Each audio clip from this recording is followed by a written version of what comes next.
Hello बच्चों, आप सभी का स्वागत है अपने YouTube चैनल मैथ सेशन में। आज बच्चों हम पढ़ेंगे प्रश्नावली 1.1 का क्वेश्चन नंबर 3। तो देखिए बच्चों, कल हमने पढ़ा था रोस्टर रूप और समुच्चय निर्माण रूप। आज हम उसी प्रश्नावली के अंदर कुछ सवाल हैं जिनको हम हल करेंगे। तो आइए देखते हैं। सबसे पहला सवाल क्वेश्चन नंबर 3, निम्न समुच्चयों को रोस्टर रूप में लिखिए।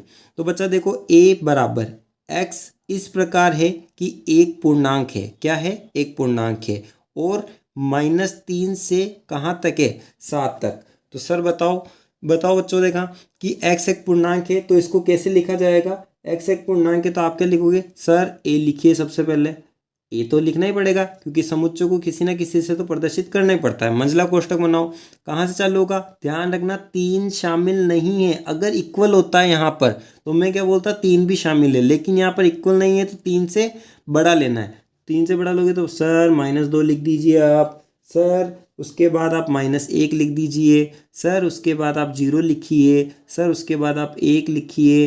2 3 4 5 और 6 7 को शामिल नहीं करना है बेटा, क्योंकि यहाँ पर ध्यान रखना इक्वल टू का साइन नहीं है। अगर मान लो ये ऐसा होता =7 तो आप क्या करते? 7 भी इसमें शामिल कर देते। तो ये ध्यान रखें आप, =7 जब तक नहीं आए तब तक, इक्वल टू का चिन्ह नहीं आए तब तक आपको नहीं लिखना है। उसके बाद दूसरा क्वेश्चन देखते हैं बच्चा। b बराबर x इस प्रकार है कि x संख्या 6 से कम एक प्राकृत संख्या है। 6 से कम होता है बेटा, 6 से कम प्राकृत संख्या है। तो कैसे लिखोगे इसको? देखो, b बराबर मंझला कोष्ठक बनाइए। फिर क्या लिखोगे? सर कहाँ से चालू करेंगे? 1 2 3 4 5।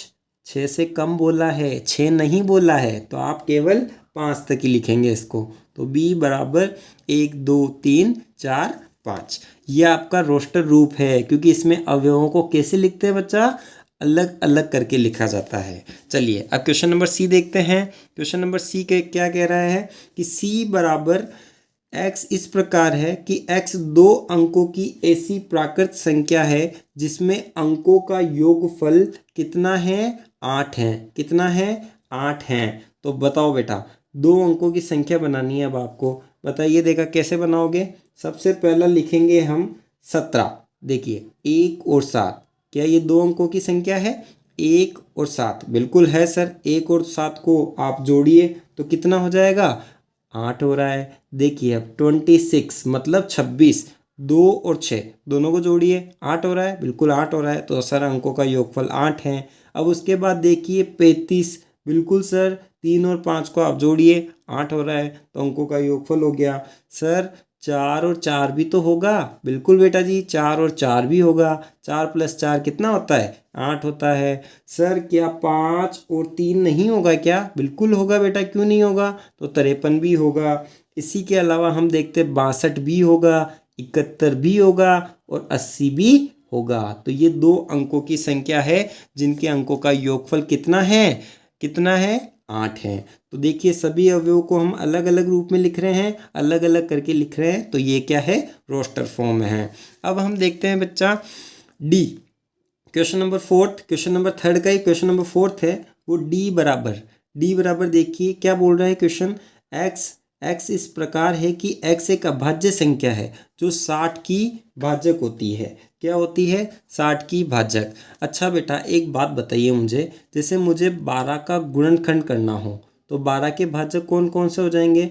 आप बोलोगे अभाज्य भाजक कौन कौन से होंगे? आप बोलोगे सर 2 और 3 होंगे। यही होंगे क्योंकि 2 का स्क्वायर और इंटू 3, तो अभाज्य तो के लिए ही है ना 2 और 3।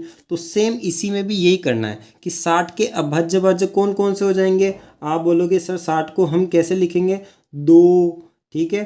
फिर उसके बाद 3 भी होगा और 5 भी होगा। अब बताइए क्या इसके अलावा कोई भाजक होंगे? इसको ऐसे भी समझ सकते हैं कि जैसे 60 को लिखना है मुझे, 60 को कैसे लिखूंगा मैं? 60 को सबसे पहले लिखूंगा, लो बेटा ऐसे लिखो, 2 का स्क्वायर, 2 का स्क्वायर मतलब 4 इंटू 3, 4 इंटू 3 12, 12 इंटू 5 कितना हो गया? 60 हो गया। तो अब बताइए आप, ये 2 3 और 5 क्या ये अभाज्य भाजक नहीं है? बिल्कुल भाजक है। क्या 4 अभाज्य भाजक है? नहीं, 4 अभाज्य संख्या होती नहीं है, तो केवल इसके 3 ही अभाज्य भाजक हैं। आगे बात समझ में? चलो अब हम देखते हैं, कल भी ऐसा क्वेश्चन किया था हमने कि ई ट्रिग्नोमेट्री लिखा हुआ है, इसमें हमें पता है कि जो भी अवयव 2 बार या 2 से अधिक बार रिपीट होता है उसको केवल समुच्चय में एक ही बार लिखा जाता है। कितनी बार लिखा जाएगा बच्चों? एक बार लिखा जाएगा। तो देखो ई बराबर क्या लिखोगे? T R I G O N, O आ गया वापस, ये देखिए ओ आ गया, तो पहले आ चुका है, अब नहीं लिखना है। एम लिखेंगे, ई बिल्कुल लिखेंगे इसमें, ई क्या टी लिखेंगे? नहीं लिखेंगे क्योंकि टी तो पहले आ चुका है, ऐसे ही आर भी पहले आ चुका है, और वापस वाई।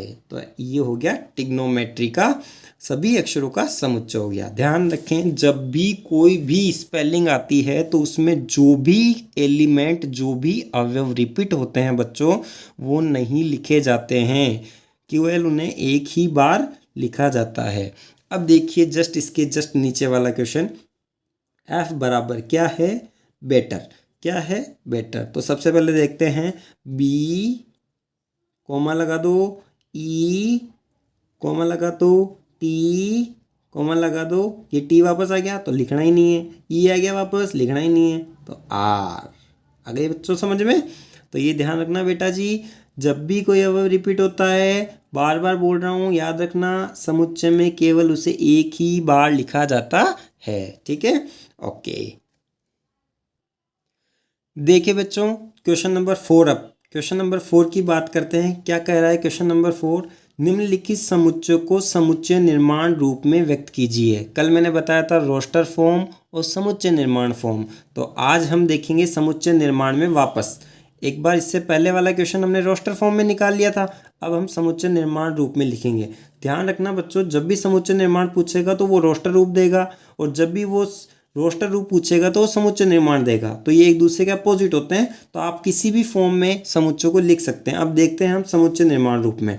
यहाँ पर कोई दे रखा है, पहला क्वेश्चन 3, 6, 9, 12, तो इसको कैसे लिखोगे? सर लिखेंगे सबसे पहले ए, कोई भी एक समुच्चय होगा, इसके बाद हम कैसे लिखेंगे? एक्स। एक्स कैसे है? इस प्रकार है। एक्स कैसे है? इस प्रकार है कि एक्स बराबर, अब देखिए आप, एक्स बराबर 3, 6, 9, 12, इसका मतलब क्या है? 3n लिख दूँ क्या मैं? 3n लिखूंगा ना, जब n की जगह यहाँ पर लिखो 1 तो आप आ जाएगा 3, n की जगह लिखोगे 2 तो आ जाएगा 6, n की जगह लिखोगे 3 तो आ जाएगा 9, n की जगह लिखोगे 4 तो आ जाएगा 12, है ना? तो और यहाँ पर कैसे लिखोगे इसको? फॉर ऑल, ये वाला जो सिंबल होता है ना बच्चों, ये किसका होता है? फॉर ऑल का। किसका होता है? For all. n किस में बिलोंग करेगा? n करेगा n में, और n की लिमिट आपको कैसे लिखनी है? n less than 4। n less than कैसे है? 4। तो कैसे लिखना है? आ गई ये वाली बात समझ में कि x इस प्रकार है कि x बराबर 3n, जहाँ पर n क्या है? n है, n में बिलोंग करता है। n किस में बिलोंग करता है? और n कहाँ से कहाँ तक हो सकता है? केवल 1 से लेके 4 तक, या फिर 4 से कम, क्योंकि हमें पता है प्राकृत संख्या 1 से शुरू होती है। अब देखिए दूसरा क्वेश्चन, 2, 4, 8, 16, 32, तो इसको कैसे लिखेंगे आप? जैसे मान लो मैंने b मान लिया, सर ऐसे लिख दीजिए आप, x कैसा है? x इस प्रकार है। कैसा है? x इस प्रकार है कि x बराबर 2 की पावर n। अब बताओ 2 की पावर n लिखोगे तो इसका मतलब क्या है कि n जब भी यहाँ पर 1 लिखोगे तो 2 आ जाएगा, n बराबर 2 लिखोगे तो 4 आ जाएगा, n बराबर 3 लिखोगे तो 8 आ जाएगा, n बराबर 4 लिखोगे 16 आ जाएगा, n बराबर 5 लिखोगे तो 32 आ जाएगा। तो for all n belongs to n, और जहाँ पर n कहाँ से कहाँ तक चलेगा? n लेस देन 5 तक चलेगा। कहाँ से कहाँ तक चलेगा? n लेस देन 5 तक चलेगा। देखिए बच्चों नेक्स्ट क्वेश्चन सी वाला है, जैसे थर्ड वाला है, क्या है इसका? मान लो मैं समुच्चय का नाम देता हूँ सी। अब देखिए x कैसे है? इस प्रकार है। देखिए 5, 25, 125, 625। तो x बराबर क्या मैं 5 की घात n लिख सकता हूँ क्या? बिल्कुल लिख सकते हो सर। कैसे लिखोगे? n बराबर 1 रखो 5 आ जाएगा, n बराबर 2 लिखो 25 आ जाएगा, n बराबर 3 लिखो 125 आ जाएगा, n बराबर 4 लिखो 625 आ जाएगा। तो बच्चों for all n belongs to natural number, और कहाँ से कहाँ तक? केवल n लेस देन 4। कहाँ तक है? 4 तक। आगे बात समझ में? n लेस देन कहाँ तक है बच्चों? 4 तक है। अब देखिए चौथा क्वेश्चन है 2, 4, 6, 8। तो सर इसको कैसे लिखेंगे? ये ऐसे लिखेंगे बच्चों, देखो x इस प्रकार है कि x बराबर 2n।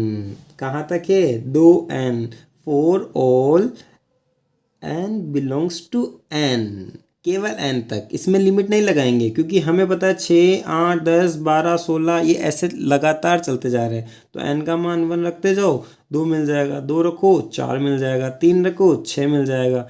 तो n बिलोंग्स टू किस में होगा? केवल n में। आगे बात समझ में? चलो अब नेक्स्ट देखते हैं बच्चों क्वेश्चन नंबर 5। देखिए क्वेश्चन नंबर 4 का ही 5वां क्वेश्चन है। इसको मान लीजिए समुच्चय में ई मान लेता हूँ। कहाँ से चलेगा ये?